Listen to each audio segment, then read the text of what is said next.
سلام علمی صنعتی‌های عزیز، پرفروش باشین. امروز اومدیم در مورد مبحث علت تار شدن دوربین مداربسته رو به شما توضیح بدیم.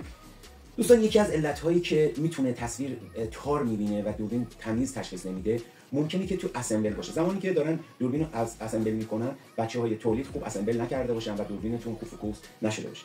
دلیل دومی که میتونه داشته باشه اینه که گرد و غبار. بعد اینکه مدت که دوربین رو توی مثلا دوربین‌های فضای بیرون رو توی فضای بیرون نصب می‌کنی، گرد و غبار رو لنز را شیشه بشینه که باعث بشه تصویر شما تار بشه که یه دستمال میتونین بردارین شیشه رو تمیز کنین و با یک دستمال عینک، اگه می‌خواید لنز رو تمیز کنین حتما با دستمال عینک تمیز کنین.